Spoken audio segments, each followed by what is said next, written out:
we had a chance to talk to Senator John McCAIN a bit about this the last time we had him on. And good morning, Mr. McCAIN. Thanks for coming back on the show again today. And we were really excited on Friday. We raised $7,000 for honor flight on our official kickoff. So we're well on our way now. Well, thank you, John, for doing it. Thank you for honoring our World War II veterans. I will continue to give. Every time I'm on your show, I'll give some more money. So there's nothing more appropriate, and I want to assure you I will probably be there in September because I will be back in session. I will greet them.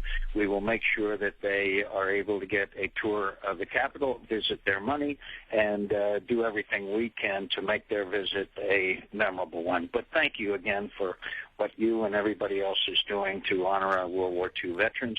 And could I just say that they should know, and I'm sure they do, that they inspire these young Americans who I just visited with down in Kabul and Kandahar and in Baghdad that are fighting and serving under the most unbelievable conditions. I mean, it must have been 120 degrees down in Kandahar, and there they are in full body armor, defending America, trying to bring this insurgency under control in Kandahar, and they are inspired by the people that you are going to honor with the honor flight. We're currently talking to you from Israel. You've been in the middle of a trip, Iraq and Afghanistan. Tell us a little bit about your Middle Eastern trip that you're on currently.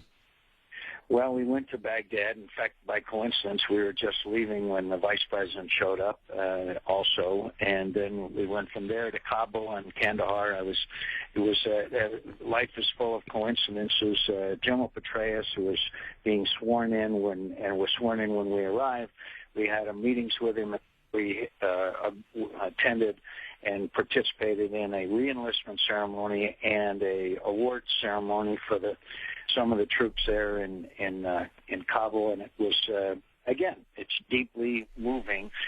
I met a young man from Tucson that was on his fifth trip to Afghanistan. I mean, it's unbelievable what they are doing and how well they're doing and how proud they're doing, and they cannot find a better commander than General David Petraeus, I promise you. He is incredible, as is General Odierno in Iraq.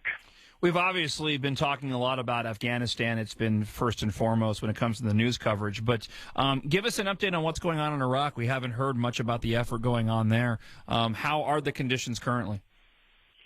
Well, the good news is that we will continue the drawdown. We will have 50,000 there by the end of August, which is on track.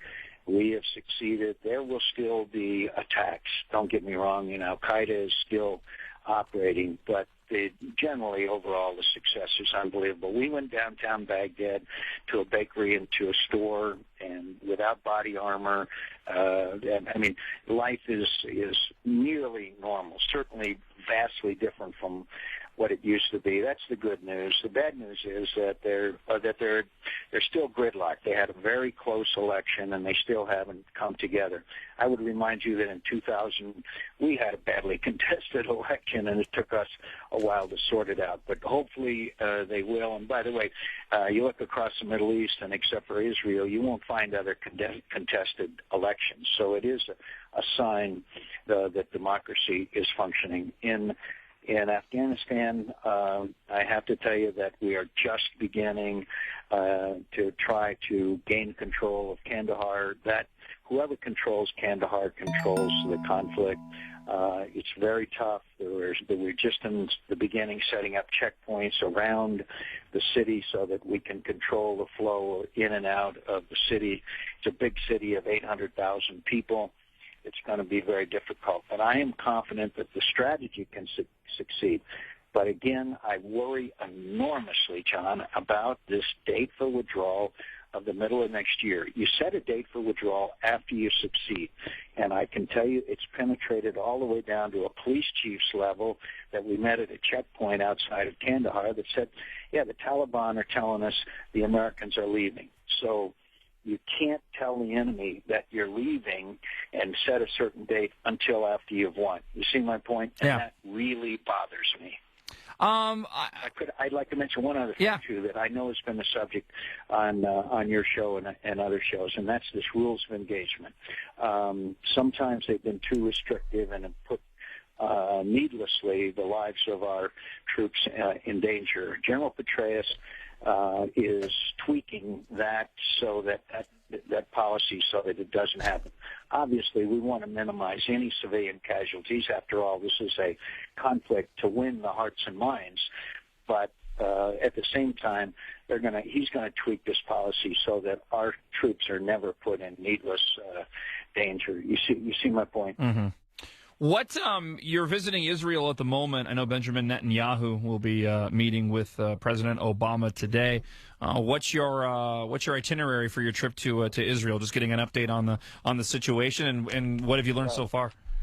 We went to the visited with the Palestinian Prime Minister today, a guy named Fayyad, who is a very progressive guy. I think he is interested in the peace process. We also visited, with U.S. help, they're training a group of Palestinian soldiers, actually police, that they're being trained in Jordan, and they are bringing some legitimacy to law enforcement and bringing a lot of the insurgency under control. And we were impressed with that training camp. But the fact is that this area is a long way from settled, and clearly the Iranians continue to acquire nuclear weapons. Apparently they gave serious and very sophisticated radar. There are news reports that Scud missiles are in southern Lebanon. This is a very, very volatile situation here in Israel and with its neighbors. So we wanted to try to get a handle on that. The Iranians, despite the sanctions we passed, are still on the path to acquisition of nuclear weapons. That could be one of the most destabilizing things that's ever happened around here in a long time. Two things I want to touch upon real quick. One of them, but before we get it back to Arizona and what we've been dealing with immigration, I got a quick question for you. The one thing I wanted to ask you about, though, was this news this morning. I don't know if you heard NASA Administrator Charles Bolden talking to Al Jazeera about one of the things he was tasked with from Obama was improving relations with the Muslim world. Did you hear about this? No, I didn't. Yeah, apparently with an interview, this is what he had to say. With an interview with Al Jazeera, he said that Bolden said in the interview that strengthening ties with the Muslim world was among the top tasks Obama assigned him to. He said better interaction with the Muslim world would ultimately advance space travel. Why are we using the NASA administrator to talk to Al Jazeera about foreign relations with the Muslim world? Why do we talk to Al Jazeera about anything? About the price of eggs? Yeah. Really, with the huge decisions that are having to be made about space travel and Mars and Moon, and his top priority is improving relations with the Muslim world? Yeah. Well, your taxpayer dollars at work, my friend. I mean, you might as well laugh, otherwise you cry. I know. No, you're absolutely right. Before we let you go, sure. Obama had his big immigration reform speech last week, and per my mentioning that you were going to be on again today, several people wanted me to obviously ask you about immigration, your thoughts on his speech, and again, talking about securing the border. If you're reelected, what are your plans for border security, and then also what to do with those illegals that are here in the country currently? Well, first of all, John, as you know, John, Kyle, and I have a 10-point plan. Mainly it has to do with funding. Everybody knows that will secure the border. We have to secure the border. The fact is, Mike mentioned, the president brought up the fact that, we had an immigration reform plan before some years ago, and he voted, by the way, to torpedo it. He didn't mention that, but anyway, because he and organized labor are unalterably opposed to a temporary legal worker program.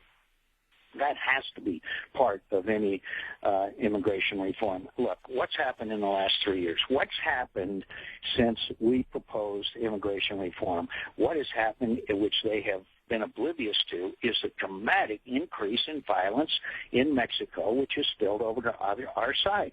We must secure the borders first.